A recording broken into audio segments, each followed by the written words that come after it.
Brothers, by the mercies of God, to present your bodies as a living sacrifice, holy and acceptable to God, which is your spiritual worship. Sabay-sabay po tayo. I appeal to you, therefore, brothers, by the mercies of God, to present your bodies as a living sacrifice, holy and acceptable to God, which is your spiritual worship. Let's pray. Father God in heaven, hallowed be your name, O God. Ikaw, O Diyos, ang patuloy po naming sambahin.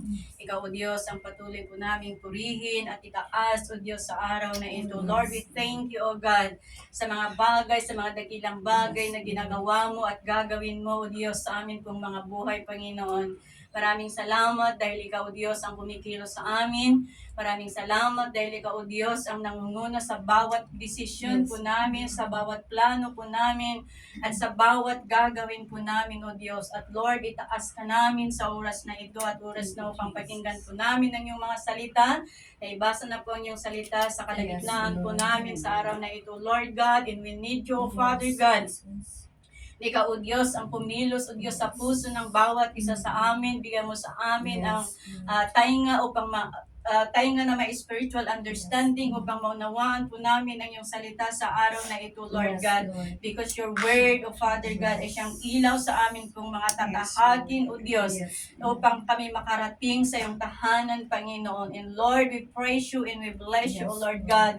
And we ask you, Holy Spirit, O Father, na mag-intervene, O Father God, sa puso ng bawat isa sa amin. At Lord God, may your blessing be upon to your words, O God. Nang sa ganun, Panginoon, pagkaisa po kaming maunawaan po namin ang iyong mga salita at ang iyong mensahe sa buhay ng bawat isa sa amin. Lord, sikati maidayo, maitandog iti dahi tungagundaway, itinaga ni Jesus, tinawat ko amin dagitoy. Amen. It's all be seated. And the title of our message for today is A Godly Life. Kinadyusan nga biyag kakabsat. So, do'y pagsasaritang tayo ket na Diyosan nga biyag, iso dahil to'y tibiyag nga agpayso nga nabalbaliwan. Ito ang buhay na totoong nabago. At kapag pinag-uusapan po natin ang makadiyos na buhay, ito yung buhay na sumusunod sa Diyos. Ito yung buhay na ang Panginoon ang sentro. Ito yung buhay na priority all the things above. Ito yung buhay na may katangiang mapagmahal, may katangiang mahabagin, may katangiang mapagpakumbaba, tapat, mapagbigay at mapagpatawad.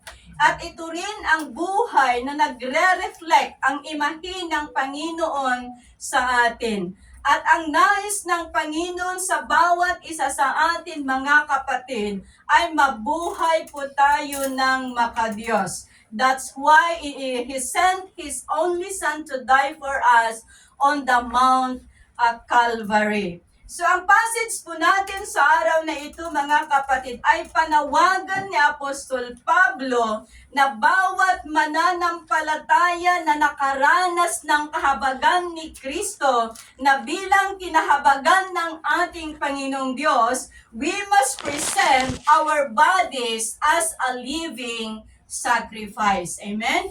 We must present our bodies as a living sacrifice. So, ibig sabihin na dapat po nating ialay ng buo ang ating pagkatao. Amen?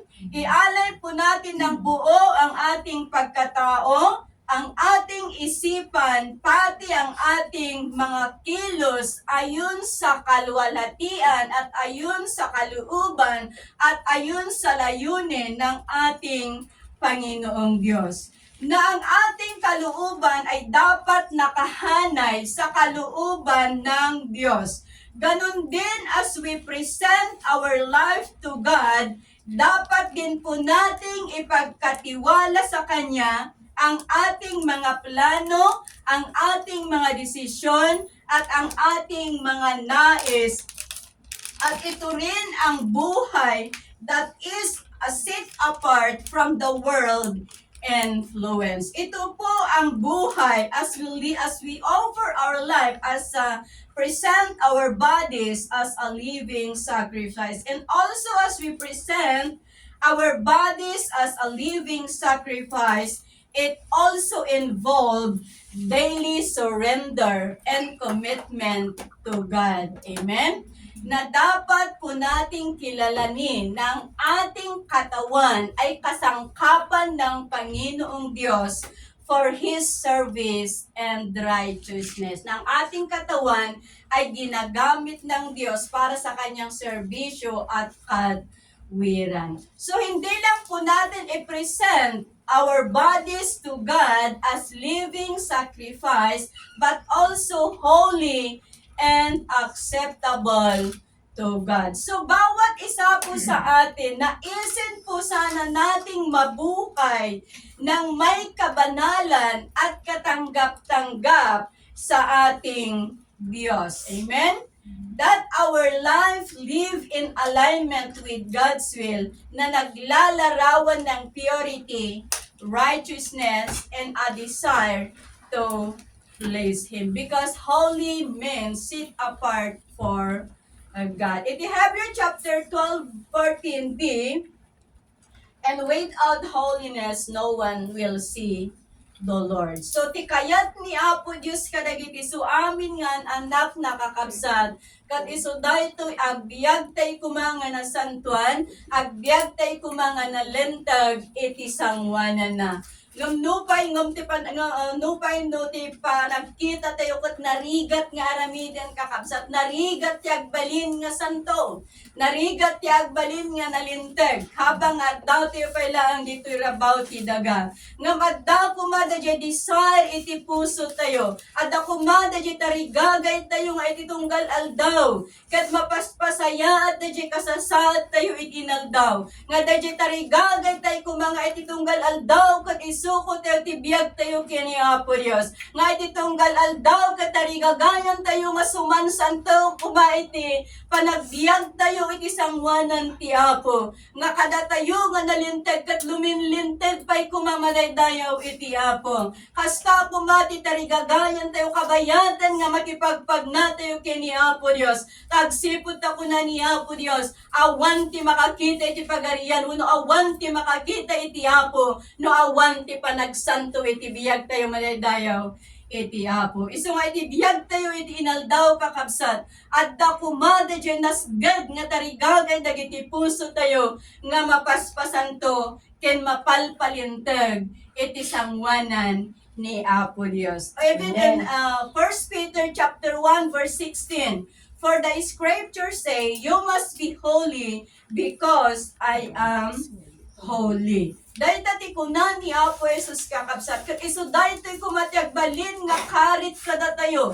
Tapnon ikarigadan tayo ti agbiag nga nasantuan, iti so amin nga aspeto iti biyag tayo. Nga ikarigatan tayo ti agbiag nga makayayo kini Apo Dios, iti so amin nga aspeto iti biyag tayo madaydayaw iti Apo. Again, because of the mercies of God, let's present our bodies as a living sacrifice, holy and acceptable to God, which is your spiritual worship. Amen? So kapag ialay po natin ang ating sarili sa Diyos bilang isang handog na buhay, banal at kalugod-lugod sa Kanya, ito ang karapat-dapat na pagsamba sa ating Panginoong Diyos. Amen? Hindi po mahalaga kung tayo ay magaling kumanta. Hindi po mahalaga kung tayo ay magaling na worship leader. Ang mahalaga ay yung totoong ibigay po natin sa Diyos ang ating mga buhay na santuan kin makaayo iti sangwanan na iso dayta tinasayaat rumbeng nga panagdayaw kini Apo Dios. So spiritual worship means is about living a life that reflects to God's love and character. Constantly seeking to honor and glorify Him in all we do. Iso nga ko na ni Apo Jesus, nga ko na ni Apo Jesus, John 4:24, nga masapol nga dayawon tayo isuna iti espiritu ken iti kinapudno. Saan tayo lang nga dayawon ni Apo Diyos manipod iti ngiwat tayo. Saan tayo lang nga dayawon ni Apo Diyos manipod kadag iti ima tayo. Ngam dayawon tayo ni Apo Diyos iman iti espiritu ken iti kinapudno nga awan ti sabali nga pudno no saan laeng nga ni Jesucristo nga isu dayta ti rumban nga maidayaw iti biyag iti tunggal maysa kadatayo. Meaning that our worship is not just ritualistic practice but a heartfelt expression of gratitude and devotion. Doon po nakikita ang totoong pagsamba na may pasasalamat at may devotion po sa atin pong mga puso. So bilang nilikha ng Diyos mga kapatid at tumanggap kay Jesucristo, paano po tayo mabuhay ng makadiyos? How to live a godly life? Una, to live a godly life is to live holy life in hate evil. Amen? So to live a holy life, kahit nakar nga sa uwan, nga ikarigatan tayo kumangag biyag, iti paraan nga naidetalye, uno iti paraan nga nakahanay iti kaluuban, uno iti kayat ni Apo Dios, iti biyag tayo kakabsat. It characterized by obedience, love, and separation from sin. So, no kaya tayo tiyag biyag nga nasantuan kakabsat. At da kuma di makita, datayo kuma di pudpudnon nga naisina iti basol. Okay? Naisinan iti basol kat adda di ayat manipod iti kaunggang iti puso tayo. It is also a journey of transformation, pursuing righteousness and reflecting God's holiness and in all aspects of life. At kapag tayo ay lumalakad ng may kabanalan at katwiran, God will place in our lives. Amen. Nga makita ni Apo Diyos nga datayo kat magmagnatayo nga na santuan. Makipagpagnatayo nga daan iti kinalenteg kakabsat. Saan nga dajay kaarubam ti maay-ayo. Saan nga dajay pastor ti maay-ayo. Saan nga dajay gayem mo ti maay-ayo. Ngam ni Apo Diyos ti kang runaan nga maay-ayo iti biyag tayo. No makita ti Apo nga ti pannagnatayo kat agturong kenkwana no ti pannagnatayo kat dajay wagas nga kayat ni Apo Dios. Isu nga no makita ti Apo nga bibiyag tayo nga nalinteg nga ipurpurso tayo dajay kayat ni Apo Dios iti biyag tayo at dati ragsak kini Apo Dios at da iti pamadayaw nga ipaay tayo kini Apo Dios kat isu ti Dios nga maragsakan iti biyag tayo madaydayaw iti Apo. Isu dayta ti karakter ni Apo Dios no makita na nga aramidan to dajay wagas nga kayat na mapapaisem ni Apo Dios uray no saan tayo nga makita nga literal nga umisisem nga mapapaisem ni Apo Dios maragragsakan ni Apo Dios anya ti kunana ay nasaya at launay ta dajay nga anak ko ket magmagna iti kayat ko. Dayta ti waga ay dayta ti kunana ni Apo Dios. Isu nga iti tiempo nga makipagnatayo iti Apo nga tarigagayan tayo ti mapasanto ken mapalenteg awan sa bali nga maragsakan no saan nga day Dios nga inawat tayo, saan nga day Dios nga nangisalakan kada tayo, no saan nga day Dios nga nangiaon kada tayo manipod iti lutlod ni basol. Amen. Iti Hebrew chapter 12 verse 14. Make every effort to live in peace with everyone and to be holy. Without holiness, no one will see the Lord. So ito'y nagtuturo sa atin sa buhay na talagang nakatuon sa Panginoon, na hiwalay sa kasalanan at sa kaparaanan ng mundo. Hindi lang panlabas na kilos ang nabago, kundi pati sa loob. At there is a purity and a desire to place God sa bawat aspeto ng atin pong mga buhay. So nga kakabsat, makita ko iti nakaidumaan tayo kadag iti tattao nga sanpay nga nangawat kini Hesu Kristo. Amen? Iti Leviticus chapter 19 verse 2, kunana dito, speak to all the congregation of the sons of Israel and say to them, you shall be holy, For I, the Lord your God, am holy. So binibigyan din ng bersikulo na ito na ang kabanalan ng Diyos ay siya dapat ang pamantayan ng bawat mananampalataya sa kanilang mga buhay. Since God called us to salvation, dapat nasasalamin ang Christ-likeness sa atin pong mga buhay. Amen? Sa buhay po ng bawat isa. So the word to be holy, for I am holy, hindi po ito suggestion, hindi po ito opinion, but it is a command. Amen? It is a command to everyone by the Lord. Ni Apo Diyos ti mangibagbaga, nga agbalin kay kumangan na lintag, kung agbalin kay kumangan na santuan, tasyak nga Diyos kat santo. Amen? So, ulitin ka po naan, nga ta kumada tarigagay, dagiti puso tayo, nupay kung naktatay nga narigat, ti agbyag nga nasantuan, habang nga datayo pa dito'y managbasol nga lubong, nga manipo diti kaanggan iti puso tayo, habang nga umununag tayo iti pamati, kabayatan nga dumakdakkel tayo iti panagserving, adda ko mga makita, dahil nagbaliwan ti biyag tayo, adda ko mga makita, tinakayduman tayo, kadagiti tattao, nga dapay lang, nga sanpay nga nangawat, kini Apo Dios. And being holy, we must actively choosing God's ways over worldly desires. Okay? So, tanong tarigagayan tayo nga rotyag balin nga santuan, iti sangwanan ti Apong, mas pilyon tayo dito kaparaanan ni Apo Dios kaysa dagiti bambanag nga tarigagay daytoy nga lubong. Illustration tayo kakabsat. Ti maysa nga ubing, kabayatan nga dumakdakkel habang nga naiyanak iti maysa nga ubing kakabsat. Kabayatan nga dumakdakkel year by year. Noon niya ti makikita na kadagiti naganak na, di ba iso ti aramiden na, di ba? No makikita na dayjay naganak na nga agap-apa, dayjay nga ubing agbalimot nga manaki apa ngum no tinabangunan dayjay nga ubing ket tinaganak na ket man nakigimong sigurado nga dayjay nga ubing agbalin nga man nakigimong mod. Amen. So makita tayo dito, Christians are also called to imitate God.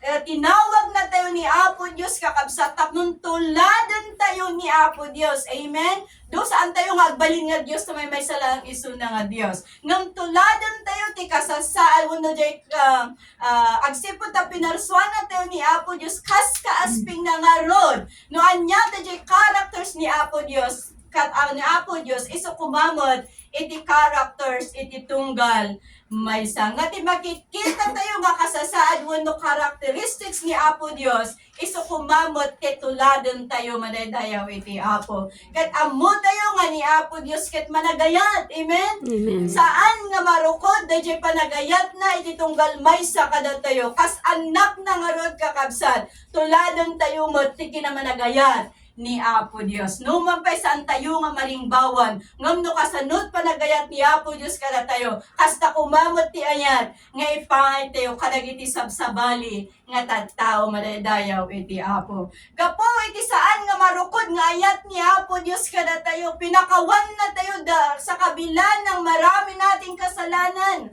Saan tayo nga marukod, no kasano kadaktel, no kasano kaado, dayjay basol tayo kakabsat ngam dayjay saan nga marukod nga ayat ni Apo Dios pinakawan na tayo isu nga kas maysa nga anak ni Apo Dios tuladan tayo ni Apo Jesus nga mamakawan kadagiti sinuman nga nakabasol kada tayo madaydayaw ti Apo. Amen. Amen. So ano dadagiti ban no dadagiti nakaaramid kada tayo ti saan nga nasayaat itad tayo iti pamakawan agsipod unang-una sa lahat pinatawad tayo ng Panginoon, kaya dapat maging mapagpatawad din po tayo. Amen? So, if to live a godly life is to live holy life in hate evil. Hate evil, let's find in the book of Psalms chapter 97 and verse 10. Psalms chapter 97 verse 10. Hate evil, you who love the Lord. He protects the lives of His godly people and rescues them from the power of the wicked. In Romans chapter 12 verse 9, love must be sincere, hate what is evil, and cling to what is good. In mapalagip na daytoy kakabsat that we must actively fighting evil and promoting what is good. Amen? So makikita ko akas anak ni Apo Dios kakabsat i-promote tayo ti kinaimbag iti Apo, reflecting a genuine and unwavering commitment to God's will. So wag lang po tayong umiwas sa kasamaan. Amen? At iwasan ito, kundi kamuhian din natin ang kasalanan. In the first place, rejecting evil is a demonstration of our love to God. Kapag nire-reject po natin ang kasamaan, na ipapakita ang ating pag-ibig sa ating Panginoong Diyos. Kaya mga kapatid, let us choose to live a holy life and hate evil. Amen? Agbyag tayo nga nasantuan, kat buraan tayo ti dakes. So may kadwa, how to live a godly life. To live a godly life is by giving ourselves to God through Jesus Christ. Babaan, ti panangipaay tayo, panangitad tayo, panangidaton tayo nga nananay, itibiyag tayo kin Hesu Kristo. Iti James chapter 4 verse 7, James chapter 4 verse 7, so give yourselves completely to God, stand against the devil, and the devil will run from you. New Century Version dito nang alak dito. Sa bali nga version ko na submit yourselves to God. Sa iba namang translation is humble yourselves to God. So giving ourselves completely to God means ay yung totoong pagsuko natin sa Panginoon at hinahayaan natin na siya ang mag-control sa atin pong mga buhay. Ay aramidan tayo matli ako, Diyos lang ba? Timang kontrol ka nagitibiyag tayo kakabsat.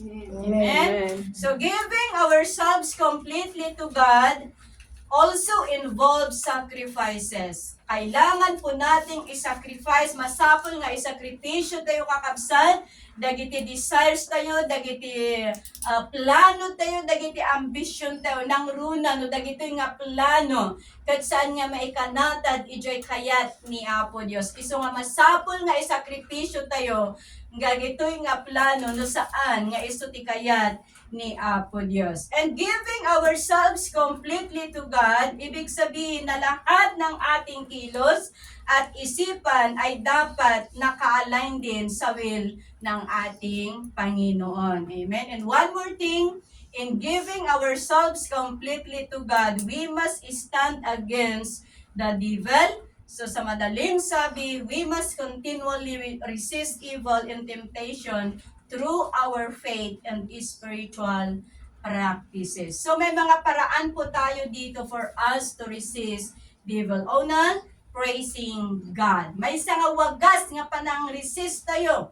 Iti kabusor kakapsat kat iso da ito'y panagdaydayaw kini Apo Dios.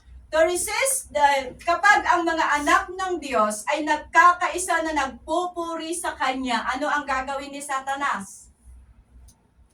No, dagitian anak niya Apo Dios ket adda pa nang may sa kadakwada nga daydayaw kini Apo Dios. Anyat aramido ni Satanas? He will flee. One, amo yun ni Satanas nasusuklam. Nasusuklam ang ating kaaway. Nagdadabog at lalayas yan. Kumbaga, at dadagiti ako na kunada.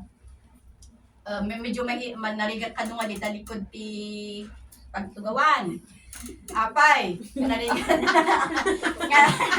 Agsipot tada ka no ti pulpul oy dita. Amo niya pulpul oy. Depende nyo, iso ko dadagamin. Mostly, dita gamin, dita likod, iso ka no ti ayan jay pulpul oy, nga mang pul oy ti matati. Nakatugaw. No, pulpul oyan na jay bata na jay nakatugaw. Aging nga turog. Ito nung pa nakaturog to. Nga manipon, iti pa nagdayaw kini Apo Dios, da jay pulpul oy kakabsat pumanaw. Amen? Babaan, iti pa nagmay sa dagitan anak iti Apo, da jay pulpul oy, nga mang pulpul oy, kadagiti matatayo, tubakias. Rumwar kat saanen, nga agsuble. Okay, may sapay sa dahito using God's Word To resist devil, let's speak the word of God with authority because God's word is our powerful weapon against the devil's lies. Amen. Agsipod ta tinasantuan nga surat kat isuday toy itipudno kat ammo tayo nga ni Satanas kat isuday ta ti ama ti kinaulbod kakabsat. So nga manipod tinasantuan nga surat usaran tayo nga daan iti nabilag nga atoridad tapno iti kastakat may nga pangbakal tayo iti kabus or madaydayaw iti apong. Living a life of righteousness despite of who we are, mas piliin pa rin nating mabuhay sa katwiran ng Panginoon to build a strong defense against devil. Tibiyag nga nalintag kakabsat kat may sa dayta nga nabilag strong defense kunana nga depensa tayo iti aramid iti kabusor. So marunong praying and seeking fellowship, connecting with God and other believers is essential to combat the work of the enemy. And the last one is standing firm in faith. Kapag tayo ay patuloy na nanatiling naniniwala sa mga pangako ng Diyos, ito'y nagre-resulta ng matatag na pundasyon upang labanan po natin ang ating kaaway. Dahil hindi po natin malabanan ang kaaway kung hindi naging matatag ang ating pananampalataya. Kaya bawat isa po sa atin, by the grace of God, patatagin po natin ang ating tiwala, pananampalataya sa ating Panginoon dahil isang napaka-importanting way upang ma-resist po natin ang gawa ng kaaway. So mga kapatid, for us to live a godly life, patuloy po nating ibigay ng totoo ang ating buhay sa Panginoon sa pamamagitan ni Hesus Kristo. Amen? So may katlo, to live a godly life is about seeking the kingdom of God above everything else. Amen? To live a godly life is about seeking the kingdom of God above everything else. Iti Matthew chapter 6:33, kinanta na natin kanina yung chorus. But seek first the kingdom of God and His righteousness, and all these things shall be added unto you. So, ibig sabihin, bilang sumusunod kay Kristo, ito'y mangpalpalagip kada tayo, nga masapol nga i-prioritize tayo, nga mangbirok, iti pagarian ni Apo Dios, kenti kinakilinteg na, kaysa kadagiti dumapay nga bambanag. So kapag inuuna natin ang kaharian ng Diyos, mga kapatid, maranasan po natin ang spiritual fulfillment. At maunawaan din po natin ang kalooban at layunin ng Diyos na magdala sa atin ng malalim na spiritual na buhay at paglago for us to become like Him. Amen?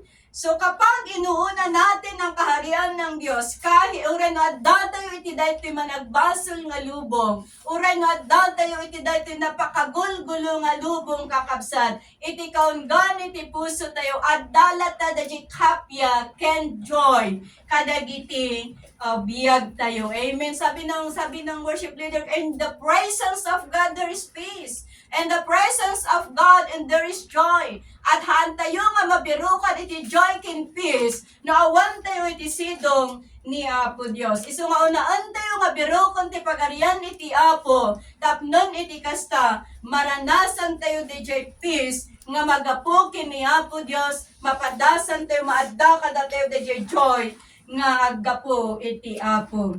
Nga kapag inuuna po natin ang kaharian ng Panginoon, makapit po natin ang buhay na walang hanggan. Amen? So mapaadda kada tayo, maawat tayo di biyag nga agnanayon, nga regalo no sagot ni Apo Dios kadagiti su amin, nga agtultuloy nga agmatalag, nga agserbi iti Apo. Kat noon unaan tayo ti pagarian iti Apo kakabsat, at dada di bendisyon ken provision nga inkari ni Apo Dios saan lang nga iti material, saan lang nga iti financial, ngam oray pa iti na spiritual nga bendisyon, kat maawat tayo noon unaan tayo nga sarakon birokan iti pagarian ni Apo Dios. Amen? So noon unaan tayo nga birokon ti pagarian ti Apo, madda ka dati ti freedom manipod iti buteng, anxieties and depression.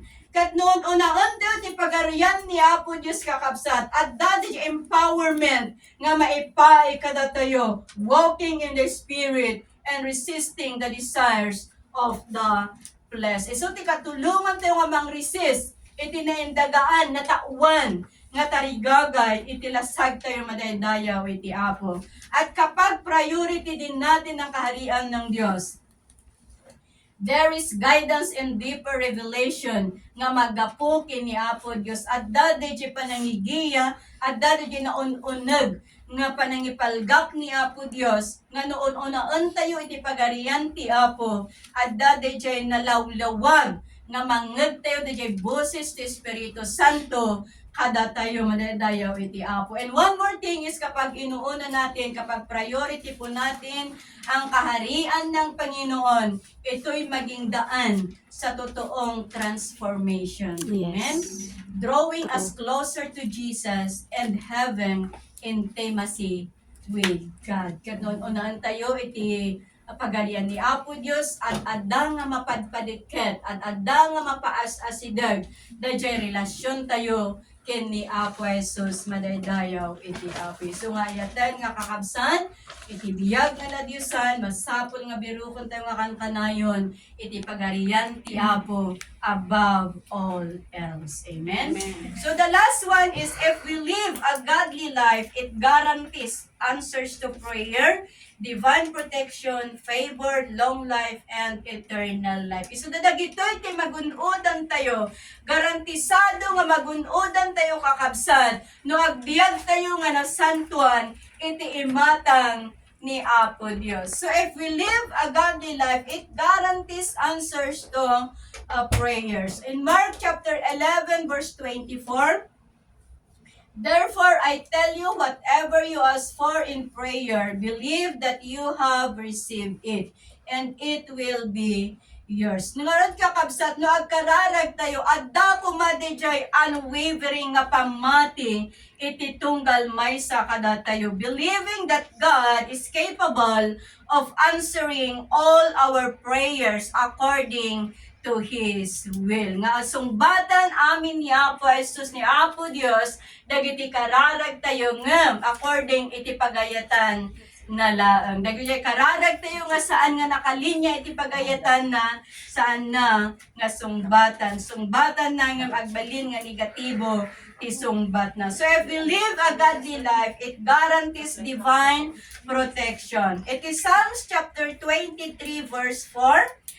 Psalms 23:4, even when I walk through the darkest valley, I will not be afraid, for you are close beside me. Your rod and your staff protect and comfort me. So ito'y nagre-remind po sa bawat isa that God's divine protection and guidance are always there during life's most challenging times. Even in the darkest moment of our life, God is not absent to protect us. Amen? Amen. At dapat din po nating maintindihan na ang gabay ng ating Panginoong Diyos, God will protect us in different ways. Meron tayong istorya, na-istorya ko na ito noon, pero hindi ko alam kung maalala nyo pa, na may isang pangyayari na may isang miyembro ito na sumakay sa jeep.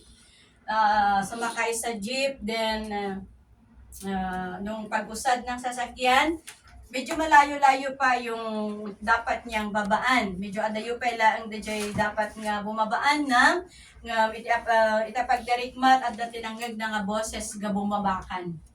At datinangag na nga boses bumabakan. Diyan muna saan na nga pagkakaso. Then maikadwa saan na pagkakaso. Hindi maikatlon kasla nga gimatulan da sa ka na nga bimaba ijay jeep kakabsat. Dito'y kabayatan nga idi nga nakababang DJ tao, idi nakat adayo basig da jeep na aramid ti aksidente. So makita tayo dyan kakabsat, isuday yung tiwagas nga proteksyon ni Apo Diyos kaday dyan nga tao tapnon saan nga mairaman iti aksidente ket iti nagduduma nga wagas ka kakabsat at dati dyan proteksyon nga ipapaay iti Apo na malagap yun dyan na istorya nga maipanggap ijay napan iti kan dyan na dimanon ijay anti cannibals. Gapot agbirbirok dati idato na, dati may nga tao gaputa dati kurang itiramay na, saan da nga inala nga iso iti, maidaton kat iso da ti wagas nga proteksyon ni Apo Diyos kenkwana, tapnon saan nga idaton dagiti cannibals. Iso nga maawatan tayo kumakakabsat, no maadda dagiti aksidente nga mapasama kada tayo, saan tayo nga pabasulon ni Apo Dios. Nga maadda dagiti wagas nga mapasama kada tayo, nga isugayam ti proteksyon ni Apo Dios iti nakarkarupay nga mapasama kakabsat. Iso nga mageng aware tayo met iti boses ni Hesus Kristo wenno ti Espiritu Santo kadagiti bibiyag tayo. Iso nga ti protection ti Apo ket nagduduma ti panangipaay na iti tunggal maysa. So if we live a godly life, it guarantees us favor. Iti Proverbs chapter 12 verse 2. Proverbs chapter 12 verse 2. A good man obtains favor from the Lord, but a man of evil devices he condemns. So, ang favor ay hindi po nakareserba sa mga extraordinary nga tattao. Ti favor ni Apo Dios ket saan nga nakareserba kadagiti nangangato nga tattao. Ti favor ni Apo Dios ket saan nga nakareserba kadagiti didiadal nga tattao. Ti favor ni Apo Dios ket saan nga nakareserba kadagiti nalalaing nga tattao, dagiti scientist nga tattao ngem ti favor ni Apo Dios ket maipaay kadagi isu amin nga namati nga agtultulnog isu amin nga mga aramid iti pagayatan ni Apo Dios. Amen. Ket aramidon tayo ti pagayatan ni Apo Dios, ti favor ni Apo Dios maipaay kada tayo. So if we live a godly life, it guarantees us long life also. In Psalms chapter 91 verse 16, it will reward them with a long life and gives them my salvation. Ito ay pangako sa mga nagtitiwala sa ating Panginoong Diyos. In Proverbs chapter 3 verse 2, if you do this, you will live many years and your life will be satisfying. So, maliwanag kakabsat nga kadagiti so amin nga mga aramid iti ways ni Apo Dios can lead them to a longer life and more peaceful life. Iso nga aramidon tayo dagiti wagas ni Apo Dios, suruton tayo dagiti wagas ni Apo Dios.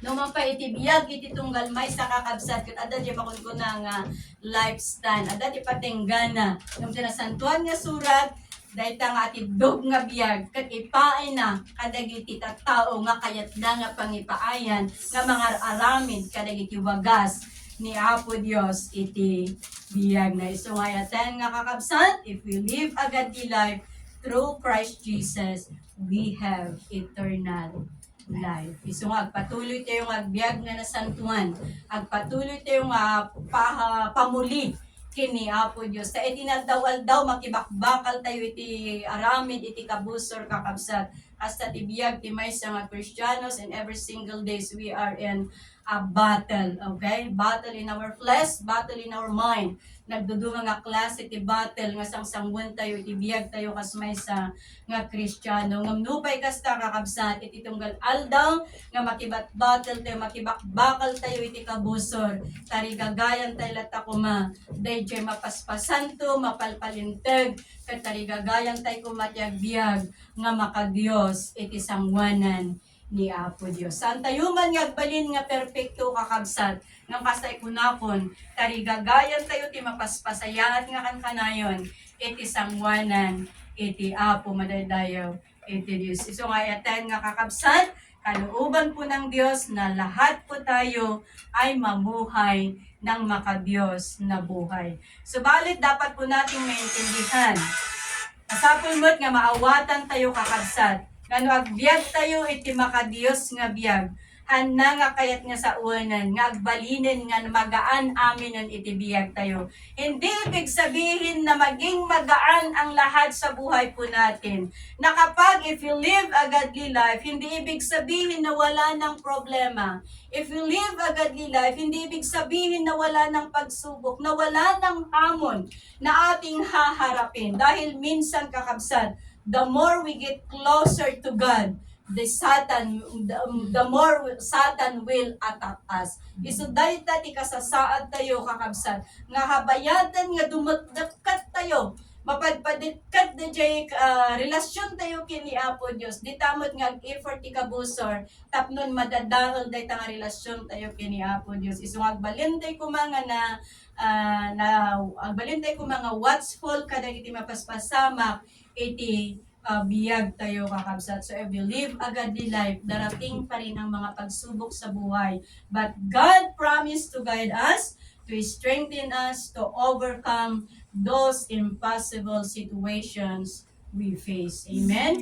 Inilang bilag ni Apo Dios nga mapagbaligyan tayo dagita nga sitwasyon, dagita nga imposible nga sitwasyon kakabsat, and God will make a way for us where there seems to be no way. So agpatuloy tayo agtalot kini Apo Dios, agpatuloy tayo nga mangipakay tibiyag tayo nga naan anay iti Apo, ket agpatuloy tayo nga aramidan dagiti banag nga kayat ni Apo Dios iti biyag tayo, ket arigagayan tayo kung mga kankanayan, dadya mapaspasan to, mapalpalinteg, mapaspasayaat iti imatang ni Apo Dios. Ket no aramidan tayo dagitoy awan sa bali nga maragsakan no saan nga dadi Dios nga pagserserbiyan tayo madaydayaw iti Apo. Dayta ti mensahe ti daytoy nga aldaw, kitawatek na tumakder tayo.